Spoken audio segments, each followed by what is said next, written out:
The night the kingdom of Aurelia began to fall apart, the sky above the capital was a violent shade of purple, the kind that felt unnatural, as if the universe itself sensed the chaos brewing inside the walls of Halcyon Palace, where Crown Prince Adrian Hale stood motionless before a gilded mirror, trying to steady his breathing while somewhere down the corridor his wife, Serena Vale Hale, was screaming at one of the royal aides to bring her the microphone she swore had been deliberately hidden from her, and the palace staff, already trembling from the week's disasters, avoided her eyes as she stormed across the marble floors with the fury of a woman who had spent years pretending to be calm, collected, and admired while quietly drowning in secrets she could no longer carry.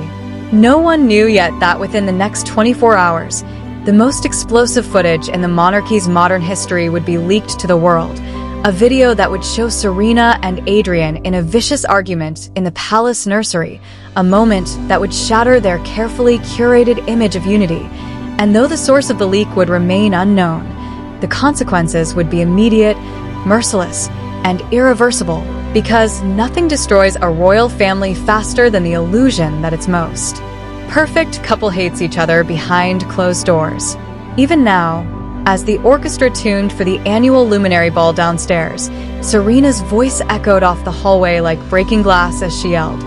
"Where's the mic? Where? Give me the mic." And the guards exchanged nervous glances, unsure whether they were meant to intervene or simply pray she didn't turn that anger onto them.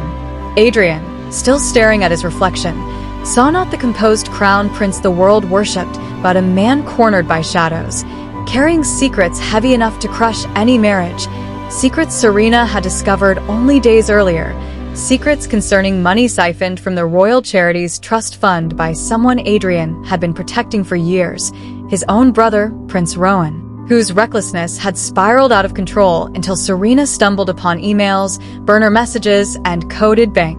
transactions while filming her intimate royal documentary that she swore would simply show the world the real Serena. Though everyone at the palace suspected, she had always intended to weaponize it. When she confronted Adrian, he didn't deny the truth. He only begged her not to expose Rowan, insisting that scandals could be survived but family alliances could not be rebuilt once burned. And Serena, feeling betrayed not only by the lies but by the fact her husband seemed more devoted to protecting his brother than to their marriage, began recording everything, every argument, every late-night confrontation, every shaking confession, storing them on a hidden cloud drive that Rowan somehow discovered, panicked over, and attempted to delete,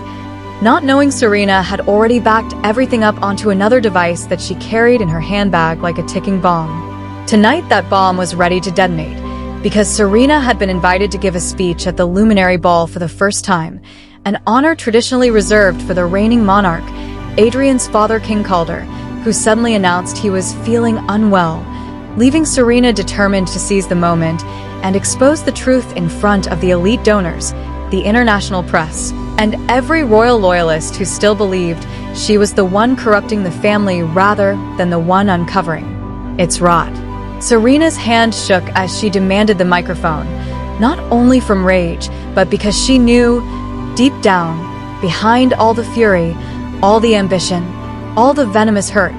that Adrian had once loved her with a tenderness so rare it made the world jealous, and that what they were about to do to each other tonight would make reconciliation impossible. Adrian moved toward the door, adjusting his father's old signet ring with trembling fingers, telling himself he could still stop her, he could still prevent the speech from happening, he could still salvage the monarchy's reputation if only he could reach her before she walked onto that stage. But as he pushed open the heavy door and stepped into the corridor, he found her standing there, breathless, furious, and terrified. And for a moment neither of them spoke. They simply stared, two people who had once believed destiny had chosen them for greatness and now realized destiny was laughing. "Adrian," Serena began, her voice cutting through the charged silence, "if you think you can control me tonight, you're wrong." He tried to reason with her, whispering so the guards wouldn't hear, telling her that Rowan was returning to the palace tonight, that he wanted to confess publicly, that there was still a chance to save everything without destroying themselves in the process. But Serena laughed, a small, cracked sound that carried more pain than malice, and she said, I'm done saving your family at the cost of my sanity." When she turned to walk away, Adrian reached for her wrist, not forcefully, but enough to make her stop, and that was the moment, the tiny, irreversible moment, when a hidden camera near the corridor archway captured their faces, Serena's tear-streaked fury, Adrian's desperate eyes, the beginning of a confrontation that would later be edited, leaked, slowed down, analyzed frame by millions of viewers who would choose sides in a war neither royal had intended to make public. Downstairs, the glittering ballroom buzzed with anticipation. Foreign dignitaries had flown in, journalists hovered near velvet ropes, and King Calder, despite claiming illness, watched from a private balcony behind tinted glass, already aware that security had uncovered evidence of Serena's upcoming exposé speech, already aware that Adrian had failed to contain her, already aware that this night would either be the salvation of the monarchy or its funeral. Meanwhile, Rowan slipped into the palace through a side entrance, sweat beading across his back beneath his tailored suit, whispering frantic instructions into a discreet earpiece to a tech expert he had hired to intercept Serena's data cloud, unaware that he was too late, unaware that Serena's backup drive was hidden in the ballroom itself, placed inside the pocket of her closest friend, former actress Elora Storm, who had promised to publish the files if anything happened to Serena tonight. As the minutes ticked by, tension in the palace thickened until it felt suffocating, with whispers spreading among the staff.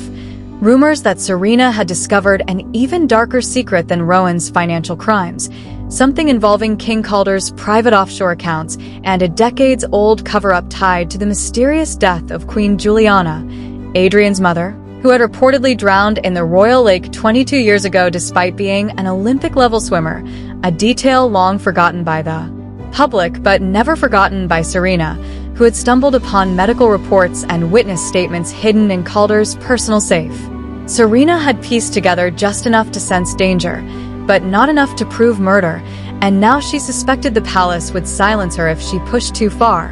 though her instincts told her that turning back would be even more dangerous. She walked into the ballroom with the poise of a queen and the fury of a storm, her gown shimmering like a blade under the chandelier light, and the guests turned, mesmerized by the tension radiating from her like heat. Adrian entered seconds later,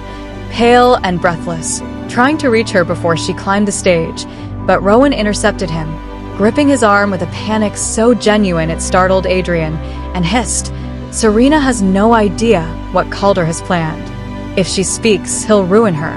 And he'll ruin you." Adrian pushed past him, but the music had already faded and Serena's heels clicked against the stage steps, each one sounding like a countdown to catastrophe.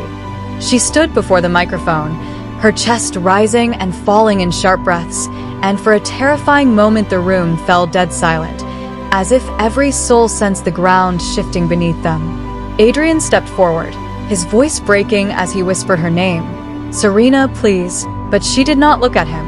She looked only at the microphone, the truth, and the crowd she was about to shock. And then,